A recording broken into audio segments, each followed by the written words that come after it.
Hello दोस्तों, welcome back once again to our channel billion education. My name is Yash और आज हम पढ़ने वाले हैं अपने 11th स्टैंडर्ड महाराष्ट्र बोर्ड के केमिस्ट्री के एक्सरसाइज 4 के फर्स्ट क्वेश्चन के बारे में। ठीक है, तो हम ट्राई करेंगे कि 4th नंबर जो एक्सरसाइज है, एक्सरसाइज का जो 4th पार्ट है उसके मैक्सिमम क्वेश्चन आज की वीडियो में कवर कर पाएँ। Before starting the video I would like to tell you कि आप ये चैप्टर को पहले अच्छे से पढ़ लें, इसका पूरा थियरी का जो भी नॉलेज है वो अच्छे से ले लीजिए और फिर न्यूमेरिकल कीजिए, आपको एकदम आसानी होगी। और जो लोग इस चैनल पे नए हैं, मैं उनको बता देना चाहता हूँ कि हमने अपने पूरे 11th और 12th स्टैंडर्ड सिलेबस को पूरा खत्म कर दिया है केमिस्ट्री को। तो आप अपना पूरा केमिस्ट्री का प्रिपरेशन हमारे इस चैनल बिलियन एजुकेशन से कर सकते हैं। तो चलिए दोस्तों स्टार्ट करते हैं। सबसे पहला question, what is the ratio of molecules in 1 mole of ammonia and 1 mole of nitric acid. तो देखिए साथियों, मैं आपको बताना चाहता हूं कि 1 मोल किसी का भी हो, किसी का भी 1 मोल हो, 1 मोल रिप्रेजेंट करता है number of particle. What is mole? Mole is unit of number. तो जब 1 मोल बोल दिया गया है, इसका मतलब क्या? 6.022 into 10 to the power 23 particle होंगे। अगर मॉलिक्यूल बोला है तो मॉलिक्यूल होंगे, एटम बोला है तो एटम बोला है, एटम होंगे। जो भी दिया है वो सब कुछ होगा। ठीक है, अब यहाँ पे देखिए, अमोनिया दिया है और नाइट्रिक एसिड दिया है, तो दोनों के कितने पार्टिकल होंगे वो देख लेते हैं। ठीक है, तो देखिए यहाँ पे 1 मोल अमोनिया मतलब कितने अमोनिया के molecule? 6.022 into 10 to the power 23। ठीक है, और 1 मोल नाइट्रिक एसिड बोल दिया तो कितना? सिंपल सी बात है, ये भी होगा 6.022 इंटू 10 टू द पावर 23। दोनों में जो पार्टिकल के नंबर है, मतलब जो मॉलिक्यूल्स हैं, वो दोनों सेम होंगे। ओके, तो इनका रेशियो आ जाएगा 1:1, क्योंकि सेम क्वांटिटी को आप डिवाइड करोगे तो रेशियो सिंपल आ जाता है 1:1। ठीक है, चलिए, तो आई होप आपको ये समझ में आया होगा। Calculate number of moles of hydrogen in 0.448 litres of hydrogen gas at STP. तो देखिए, जब भी आपको वॉल्यूम दिया हो, चलिए पहले मैं आपको बताता हूं नंबर ऑफ मोल्स कैलकुलेट करने के लिए अपने पास 3 फॉर्मूले हैं। सबसे पहला जो फॉर्मूला है वो है गिवन पार्टिकल, कितने पार्टिकल आपको दिए गए हैं, अपॉन अवोगाड्रोस नंबर। अवोगाड्रोस नंबर यही है, तो ये आपका पहला फॉर्मूला है। लेकिन कब? जब ये नंबर ऑफ पार्टिकल दिया हो। ठीक है, दूसरा है मास के लिए। किसके लिए? मास। तो मास के लिए क्या है? Given mass upon molar mass. समझ में आया? मोलर मास होगा। और जो तीसरा है वो किसके लिए है? वो गैसेस के लिए है, वो वॉल्यूम के लिए। तो इसमें क्या होगा? गिवन वॉल्यूम या फिर ऑक्यूपाइड वॉल्यूम। गिवन वॉल्यूम या फिर ऑक्यूपाइड वॉल्यूम डिवाइड बाय 22.4। और इसमें जो गौर फरमाने वाली बात है, जो याद रखने वाली है, वो ये कि इसकी यूनिट डीएम क्यूब है। अगर सेंटीमीटर क्यूब दिया है तो आप 1000 से मल्टीप्लाई कर सकते हैं। मतलब क्या हो जाएगा? ये given volume upon 22.4 into 10 to the power 3। समझ में आया? तो ये हो जाएगा 22400 सेंटीमीटर क्यूब। समझे साथियों? तो ये है। और आप देख रहे हैं इस क्वेश्चन में हमें वॉल्यूम दिया गया है। क्या दिया गया है? वॉल्यूम। समझा? वॉल्यूम दिया गया है तो हम वॉल्यूम वाले फॉर्मूले को ही यूज करेंगे साथियों। ठीक है, तो देखिए कितना वॉल्यूम दिया गया है? 0.448 लीटर्स। तो चलिए फॉर्मूला यूज कर लेते हैं हम लोग। नंबर ऑफ मोल्स का सिंबल n होता है, गिवन वॉल्यूम है 0.448 लीटर्स और नीचे 22.4। तो देखिए मैं क्या करता हूँ, क्या मैं ऊपर वाले को ऐसे लिख सकता हूँ 44.8 इंटू 10 टू द पावर -2। अब देखिए कुछ बच्चों को प्रॉब्लम होता है कि डेसिमल, देखिए डेसिमल आप जितना राइट शिफ्ट करेंगे 10 के पावर में उतना नेगेटिव वैल्यू रखने का। जैसे मैं आपको दिखाता हूँ 0.00123 है। अगर आप 0.00, एक सेकेंड,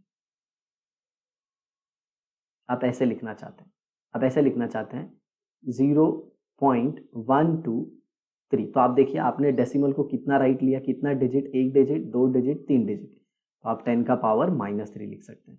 अब मान लीजिए मैंने लिख दिया 1.23, तो आप देखिए कितना डिजिट आपने राइट लिया? 1, 2, 3 यहाँ पे लिया, और ये 1, ये 1 हो गया, ये 2 हो गया, ये 3 हो गया, ये 4। तो इंटू 10 टू द पावर -4। ऐसे ही मैंने कितना डिजिट लिया? राइट, 2 डिजिट लिया तो 10 टू द पावर -2 और नीचे 22.4, कितने टाइम जाएगा ये? 2 time. So 2 into 10 to the power -2 मतलब 0.02 मोल। आ गया साथियों? अब देखिए, जब भी आप एज ए यूनिट लिखते हैं मोल तो यहाँ पे ई नहीं लिखते। ओके, तो आपका आंसर हो जाएगा 0.02 मोल। ये देखिए, इजी इजी। चलिए अब नेक्स्ट क्वेश्चन को देखते हैं। The mass of an atom of hydrogen is 1.008 unit. Hydrogen atom का मास कितना है? 1.008 यूनिट है। What is the mass of 18 atom of hydrogen?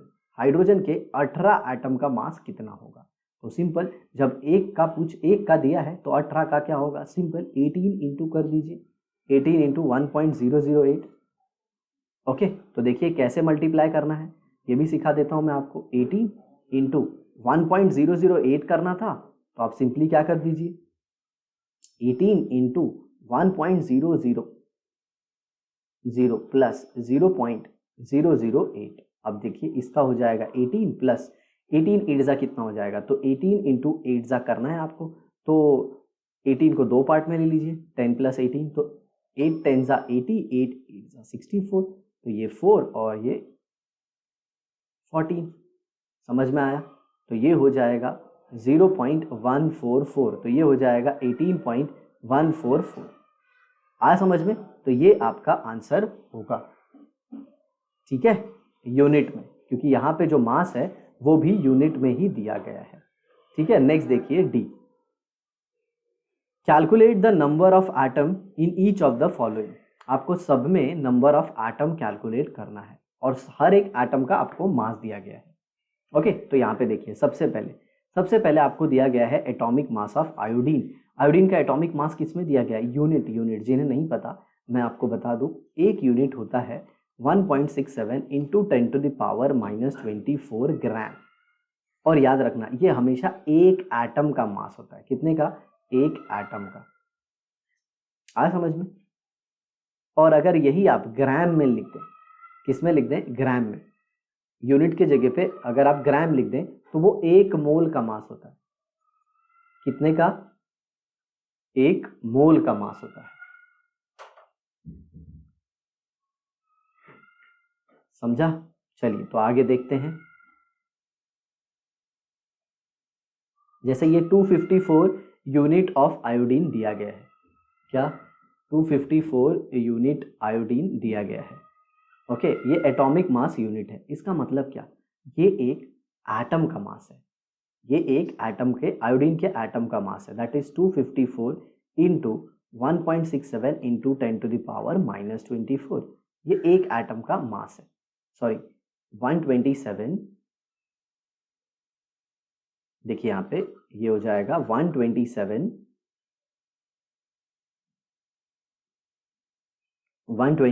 Into 1.67 into 10 to the power -24। इसका मतलब होता है यूनिट। तो ये 127 है, मतलब एक एटम का है, तो यहाँ पे 244 कर दिया, मतलब 2 एटम। और वो किसका एटम?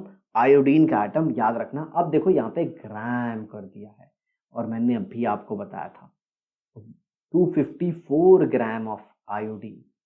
254 ग्राम हो गया, मतलब ये कितने का हो गया? देखिए यहाँ पे समझने की जरूरत है। 1 मोल आयोडीन एटम का मास मतलब 6.022 into 10 to the power 23 iodine का एटम होगा, और उसका मास होगा 127 ग्राम। मतलब ये 1 मोल का मास होता है। कितने का? 1 मोल का। 1 मोल आयोडीन एटम का मास इतना है। लेकिन अगर आपको ये दे दिया 254 ग्राम, बताइए तो ये कितना हो जाएगा? ये कितना हो जाएगा? देखिए यहाँ पे कितने हो गए? आपने 2 से मल्टीप्लाई किया, इसको भी 2 से मल्टीप्लाई कर दीजिए, तो ये क्या हो जाएगा? 2 mole iodine atom. 2 mole iodine atom मतलब कितने? 2 into 6.022 into 10 to the power 23।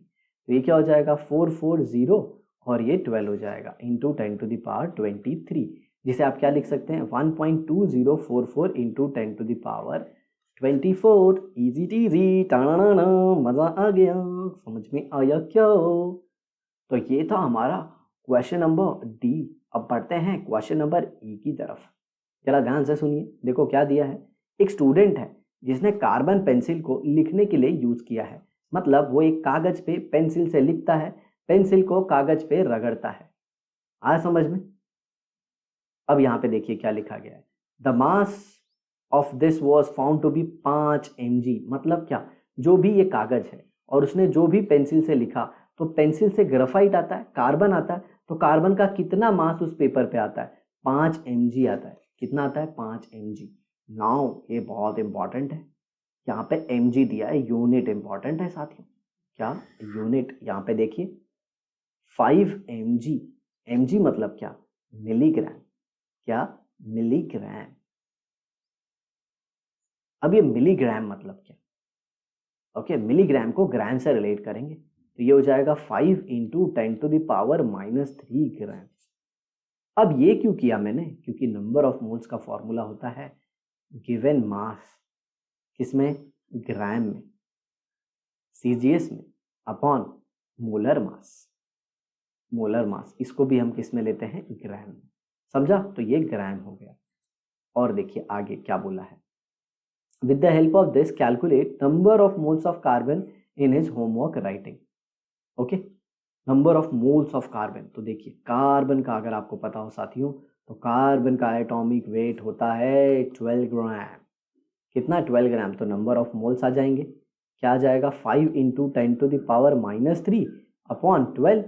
तो क्या मैं 5 को ऐसे लिख सकता हूँ? मान लीजिए ऐसे है, 5.0 है। अभी मैंने आपको डेसिमल राइट लेना सिखाया था, कितना डेसिमल राइट लिया आपने? एक। तो 5 इंटू 10⁻⁻1, और ये पहले से ही 10⁻³ इधर है, तो ये हो जाएगा 50 इंटू 10⁻⁻4। समझे? क्योंकि जब बेसेस सेम होते हैं पावर ऐड हो जाते हैं। यहाँ पे बेस कौन है? 10 है, 10 10 तो ये क्या हो जाएगा? 5 इंटू 50 इंटू 10⁻⁻4 डिवाइड बाई 12। तो ये देखिए आंसर सिंपल है, 12 4 जा 48, बचा 2 20, और इसके आगे का आप कैलकुलेट कर सकते हैं। समझ में आया दोस्तों? तो ये क्या आ जाएगा? ये उसके number of moles of carbon atom आ जाएंगे। समझ में आया? तो ये नंबर ऑफ मोल्स। और अगर वो नंबर ऑफ एटम पूछ देता तो नंबर ऑफ एटम, तो इसको हम 6.022 इंटू 10⁻23 से मल्टीप्लाई कर देते, क्योंकि ये तो मोल मिला है। मोल से एटम कैसे निकालते हैं? मल्टीप्लाई करते हैं। किससे? 6.022 इंटू 10⁻23 से। आ गया समझ में? चलो नेक्स्ट क्वेश्चन करते। दूसरा क्वेश्चन भी पूछा उसमें, the number of carbon atom in 12 mg of his homework writing. तो ये देखिए नंबर ऑफ एटम किसमें पूछ दिया? 12 mg। तो पहले तो हम लोग इसका क्या करेंगे? मोल निकालेंगे। तो चलिए वापस एक बार मोल, और फिर मोल को किससे मल्टीप्लाई करेंगे? Avogadro's number. तो अब 12 इंटू 10⁻³ लिखेंगे, और नीचे 12 12 कैंसिल, तो कितना आ गया? 10⁻³ मोल। अब जरा देखिए, नंबर ऑफ मोल्स का एक फॉर्मूला होता है given particle upon Avogadro's number. तो देखिए आपको ये पता है, चल गया नंबर ऑफ मोल्स, आपने अभी कैलकुलेट किया, ये देखिए, और ये तो फिक्स होता है 6.022 इंटू 10⁻23। इसको इधर मल्टीप्लाई कीजिए, आपका आंसर आ जाएगा। तो 6.022 into 10⁻23 into number of moles कितना अपना? 10⁻⁻3। तो ये देखिए ये बेस और ये बेस सेम है, ये बेस और ये बेस सेम है, तो यहाँ पे आ जाएगा आपको पार्टिकल का नंबर, या फिर आप कह सकते हैं गिवन पार्टिकल। तो कितना आ जाएगा ये? 6.022 इंटू 10⁻20। कैसे सर? 10⁻³ प्लस 10⁻23। पॉजिटिव बड़ा है तो 3 इसमें से कट जाएगा, तो ये क्या आ जाएगा? +20। और प्लस तो हम लोग दिखाते नहीं है, तो ये आ गया इजी टीजी। अगर आपको उसमें कोई डिफिकल्टी है तो आप नीचे कमेंट बॉक्स में लिख के पूछ सकते हो। समझे साथियों? टेंशन नहीं लेना। ओके, चलो आगे देखते हैं एक F नंबर वाला question. Arjun purchase 250 gram of glucose for 40 rupees, find out the cost per mole. Okay देखो, उसने 250 ग्राम ग्लूकोज 40 रुपए में खरीदा है, तो पूछा है एक मोल का, मतलब एक मोल का कितने रुपए में वो खरीदा होगा। तो एक मोल दिया है यहाँ पे, ओके, पर मोल बोला है, तो हम सिंपल एक मोल का मास कैलकुलेट कर लेंगे। चलिए देखते हैं। ग्लूकोज का सबसे पहले साथियों आपको फॉर्मूला पता होना चाहिए। C6H12O6। तो देखिए कितने कार्बन है, 6। हर एक कार्बन का एटॉमिक वेट कितना होता है सर, 6। बक बुड़बक गलत हो, 6 तो उसका एटॉमिक नंबर होता है। और 12 इंटू 1, सर 12 क्यों की, 12 हाइड्रोजन है और हर एक हाइड्रोजन का एक प्लस कितने ऑक्सीजन, 6। और हर एक ऑक्सीजन का कितना, 16। सर 8 होता है ना, 8 एटॉमिक नंबर होता है बबुआ। ये कितना हो जाएगा, 12 को 2 1 72 प्लस 12 प्लस 96। चलो जोड़ दो, 72 12 96, ये 0 हो गया, ये 10 और ये 180 ग्राम हो गया।